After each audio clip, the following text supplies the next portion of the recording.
Good morning girls. आज का हमारा टॉपिक है milk and milk products and their nutritive value. इससे पहले जो आपने पढ़ा था homogenisation of milk, pasteurisation of milk, कि दूध को हम कैसे अलग करते हैं और दूध को कीटाणु रहित कैसे मुक्त करते हैं। और आज पढ़ेंगे हम जितने भी मिल्क प्रोडक्ट्स हैं, जैसे आपका दूध से बनने वाले जितने भी पदार्थ हैं, जैसे खोया हो गया, आपका बटर हो गया, घी हो गया, कर्ड हो गया, उनके बारे में, पनीर हो गया, इन सब के बारे में और उनकी न्यूट्रिटिव वैल्यू के बारे में। तो आपका इसमें फर्स्ट है, आपका इसमें आता है क्रीम, जो है कि आपका दूध से बने भोज्य पदार्थ हैं, जैसे कि आपका क्रीम, मक्खन, घी, दही, पनीर तथा मावा या खोआ भी जिसे कहते हैं। दूध से बने इन पदार्थों का सामान्य परिचय इस प्रकार है। फर्स्ट है आपका इसमें क्रीम।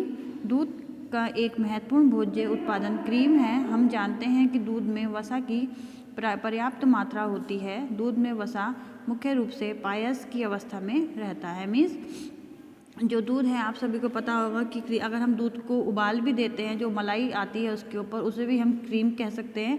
या अगर हम कभी भी हमारे घर जो दूध आएगा, अगर हम उसको नहीं उबालेंगे और उसको ऐसे ही हम एज इट इज़ फ्रिज में रख दें किसी बर्तन में करके, तो उसके ऊपर एक गाढ़ी लेयर जमा हो जाती है, जिसे हम क्या कहते हैं, क्रीम कहते हैं।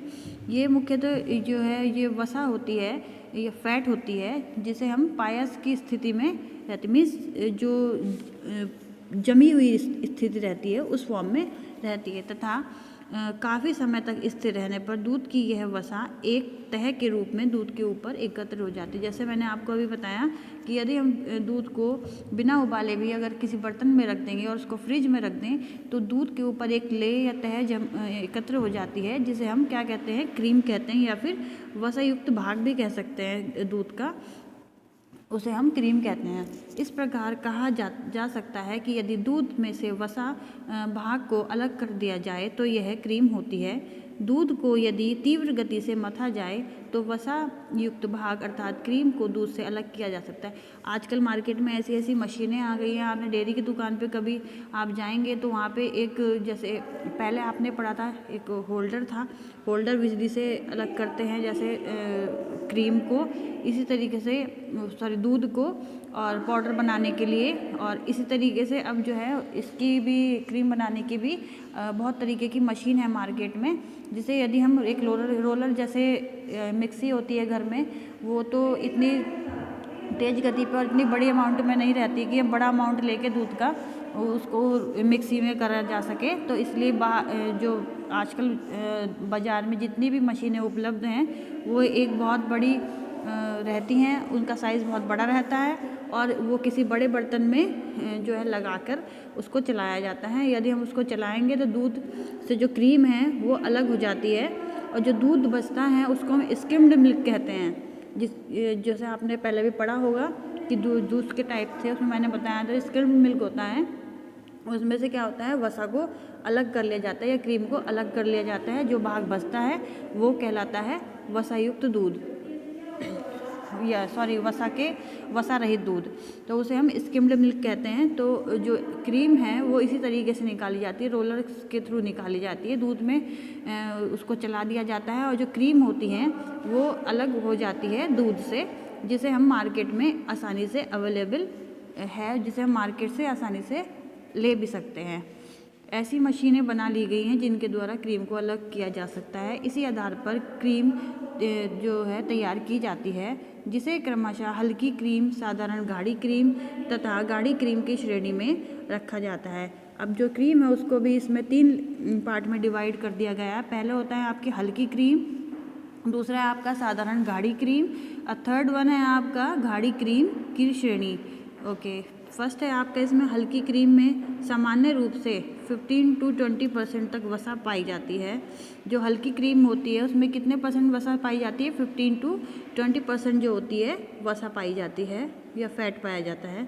फिर है आपका इसमें सेकंड मध्यम क्रीम, इससे अधिक अर्थात जो है 20 से 35% तक इसमें जो है वसा युक्त क्रीम को साधारण गाढ़ी श्रेणी की क्रीम में रखा गया है, जो कि कम गाढ़ी होती है उस श्रेणी में रखा गया है।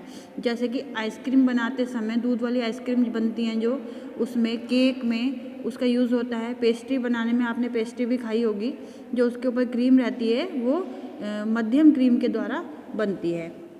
थर्ड है आपका गाढ़ी क्रीम। इसमें क्या होता है, 35 से 40% या अधिक वसायुक्त क्रीम को गाढ़ी क्रीम कहा जाता है। इस क्रीम से मुख्य रूप से मक्खन निकाला जाता है। मार्केट में देखा होगा आपने कि जो कोई लोग होते हैं जो घर पे क्रीम ला के जो है मक्खन को निकालते हैं और फिर इसका घी बनाते हैं।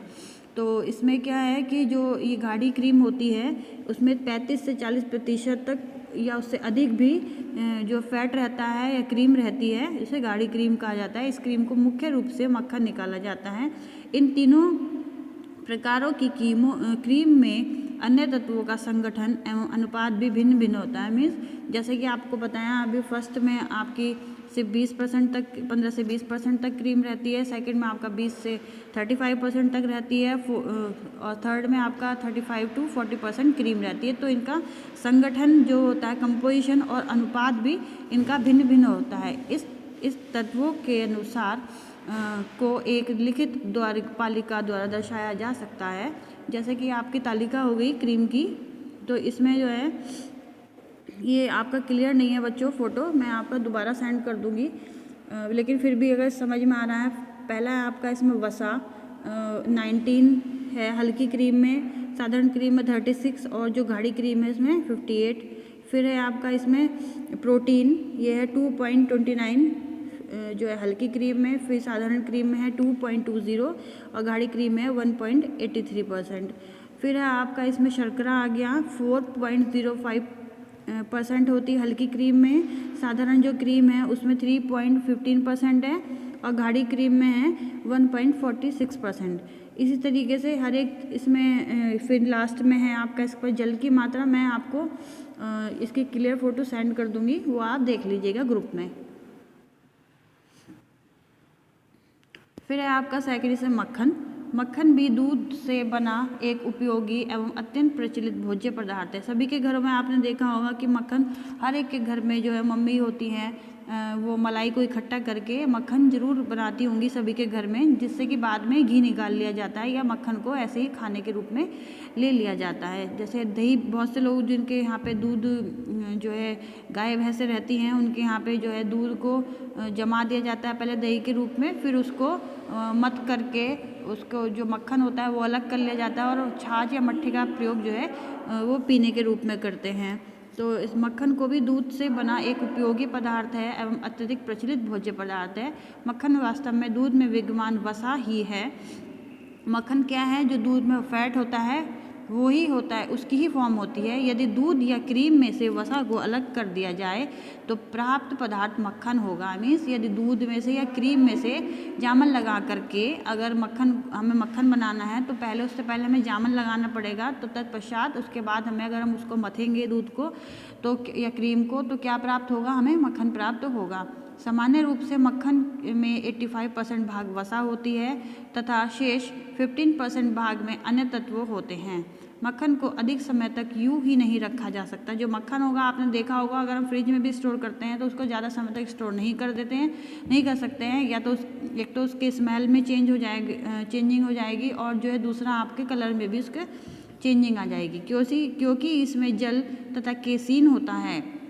ये किस कारण होता है, मक्खन में आपने देखा होगा कि क्योंकि वो हम दूध में से ही निकालते हैं और दूध में दूध जो होता है हमारा पूर्णतः एक लिक्विड फॉर्म में होता है, एक लिए जल से बना होता है। तो एक तो जल रहता है और दूसरा क्या रहता है, इसमें केसीन प्रोटीन पाया जाता है। अधिक ताप पर भी मक्खन जो है विखंडित हो जाता है। मीन्स अगर हम उसको अधिक ताप पे रखेंगे तो क्या होगा, पिघल जाएगा या फिर उसके जो अणु हैं या कण हैं वो टूटने लग जाते हैं। मक्खन में ब्यूटेरिक एसिड होता है। इस अम्ल के कारण मक्खन में एक विशेष प्रकार की गंध होती है। आपने देखा होगा जब हम मक्खन को घर में कभी पिघलाते हैं घी बनाने के लिए कढ़ाई में या बर्तन में किसी भी, तो उसमें एक अलग प्रकार की स्मेल आती है, जिसे क्या वो किसकी वजह से आती है, बाइट्यूरिक एसिड की वजह से आती है। इस अम्ल के कारण मक्खन में एक विशेष प्रकार की गंध आती है। मक्खन को भिन्न प्रकार से उपयोग में लाया जाता है। मक्खन से घी भी बनाया जाता है जिसे बहुत दिनों तक सुविधापूर्वक सुरक्षित रखा जा सकता है। अब nutritive value of butter, protein आपका रहता है इसमें 2%। कितने, अगर हम 100 ग्राम लेंगे आपका जो आपका बटर है, अगर हम 100 ग्राम लेंगे तो उसमें 2% क्या पाया जाएगा, प्रोटीन पाया जाएगा। फैट रहेगा उसमें 75 to 80%। कितने में, अगर हम 100 ग्राम बटर लेंगे। वाटर रहेगा उसमें आपका 12 to 15% each 100 gram of butter. फिर नेक्स्ट है आपका घी। घी भी वास्तव में दूध का ही एक उत्पादन है। यह शुद्ध वसा है। यदि मक्खन को गर्म किया जाए तो उसका जल, प्रोटीन तथा खनिज लवण अलग हो जाते हैं। मीन्स अगर जब हम मक्खन निकाल लेते हैं, अगर हम उसको गर्म करेंगे घी बनाने के लिए, तो उसका जो क्या होता है, उससे जो जल होता है और प्रोटीन होते हैं तथा क्या होता है, खनिज लवण होते हैं, वो जल जाते हैं और जल के अलग हो जाते हैं। आपने देखा होगा जब हम घी निकालते हैं तो कढ़ाई में नीचे एक ब्राउन कलर का, पहले वो क्रीम कलर का रहता है, उसको घी को अगर और गर्म करेंगे तो वो ब्राउन कलर की फॉर्म में नीचे इकट्ठा हो जाता है। तो वो क्या होता है, जल होता है, प्रोटीन होता है और क्या होता है, आपका खनिज लवण होता है, वो अलग हो जाते हैं तथा शुद्ध वसा के रूप में घी शेष रह जाता है। जो बाकी निकल के आता है प्रोडक्ट हमें प्राप्त होता है वो होता है घी। घी में दूध का कोई अन्य तत्व उपस्थित नहीं होता। घी जो होता है उसमें कोई अन्य तत्व उपस्थित नहीं रहता है दूध का, क्योंकि वो गर्म हो जाता है, उसके बाद उसमें दूध के तत्व खत्म हो जाते हैं। कम तापक्रम पर घी जो है जम जाता है। मीन्स अगर हम उसको ठंडा रखेंगे तो वो घी जम जाएगा। यदि अधिक तापमान पर क्या होता है, जल जो है पिघलकर तरल रूप में या लिक्विड फॉर्म में हमें प्राप्त हो जाता है। घी में क्योंकि क्या होता है, घी में क्योंकि जल अथवा कोई अन्य पोषक तत्व नहीं रहता, अतः इसे बहुत समय तक सुरक्षित भी रखा जा सकता है।